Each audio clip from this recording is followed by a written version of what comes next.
Looking forward to November. Eric Adams is talking a lot of game, says he can beat you. And also it seems like business leaders are meeting to try and, I guess, stop your momentum. What's your reaction?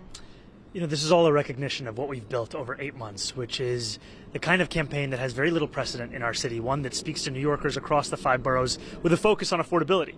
And this is a campaign powered by a coalition that is going to expand. And I'm excited to speak even to business leaders about why I believe we need to increase the state's top corporate tax rate, which would actually also make life easier for those businesses and for their workers. And I think what Eric Adams is looking to distract from is the fact that we won the very neighborhoods that he won in single digits in 2021, we won them by double digits.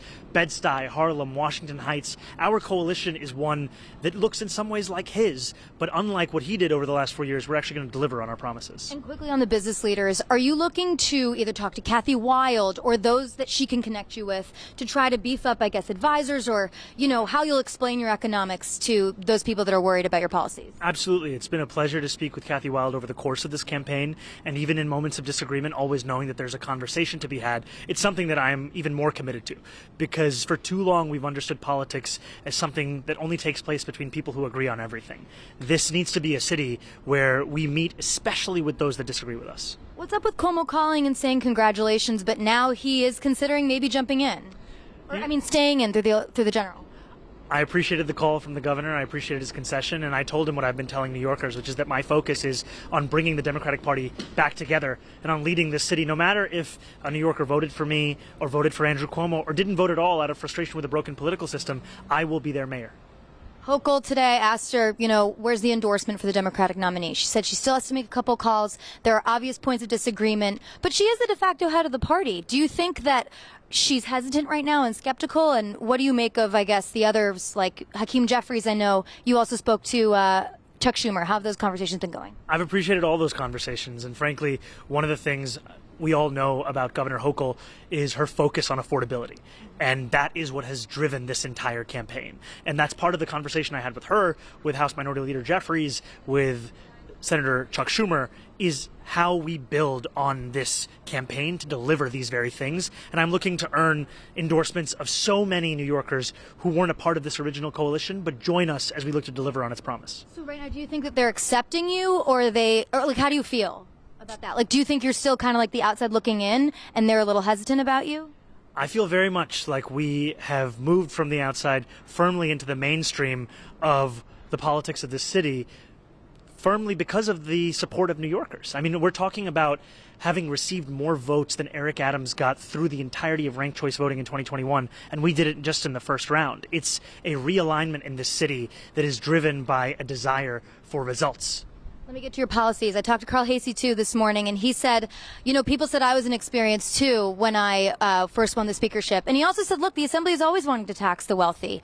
Is that encouragement for you when Hochul says no, but you have at least possibly one ally in the legislature? It absolutely is encouragement, and I've appreciated Speaker Hasey's leadership over the time that I've been in the Assembly and his consistent belief in the necessity of making life across the city and state easier for working people, and his knowledge of the fact that ultimately when we want to take a cost away from a working person, we also have to fund that, and we can do so by asking the wealthiest New Yorkers, the most profitable corporations, to pay just that little bit more to make life better for everyone, including themselves. City-run grocery stores, are you reaching out at all to the Bodega Association, to the Supermarket Association, to try to prep them for a possible, you know, city-run grocery stores? I've been having a number of those conversations over the course of the campaign. I look forward to having more of them.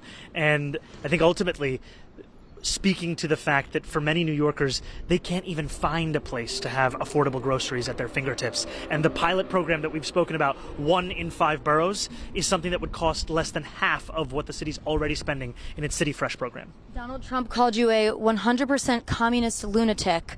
What do you make of that and the other reaction from Republicans? I think Elise Stefanik said, listen, this is the result of Kathy Hochul and other Democrats failing and their policies failing that would elect, or almost elect, I guess, a Democratic Socialist to City Hall. What's your reaction to those Republicans? I think ultimately they are looking to take away from the fact that we won this race through a focus on affordability. And they're looking to distract from that because of the fact that they have looked to exploit that very issue time and time again without delivering on it. President Trump ran an entire campaign on the premise of cheaper groceries and better cost of living and the persecution of political enemies. And he has failed in the first and the second and only delivered in the third. And so it makes sense that he would spend more time talking about how I look and how I sound and who I am than what I'm fighting for, because to do so would bring attention to the fact that he claimed to do the same and has delivered on none of it. Ali Najmi on election night told me that day one, you guys are going to change or start a new push outreach to Jewish voters. How do you continue to, I guess, massage those fears that, again, those business leaders have, but then the Jewish community? What's your plan, I guess, to either re-engage or continue engagement? We have to continue to speak to any New Yorker, especially New Yorkers who are concerned or disagree. And I am so excited at the support I've received from a number of Jewish New Yorkers and Jewish organizations. And just in the last few days to have the endorsements of Congressman Nadler, of State Senator Brad Hoylman Siegel, of Manhattan Borough President Mark Levine has been so meaningful to me. And also, it is by no means the end of the work that we have to do, which is introduce myself, and even more than speaking is listening and understanding how this city can live up to the promise I've made of protecting Jewish New Yorkers. Thank you for watching our YouTube channel. Let Spectrum News be your resource for balanced, in-depth political coverage, and click the subscribe button right here. You can also download our app or watch us on TV to learn more about the candidates, where they stand on the issues, and more. We'll see you then.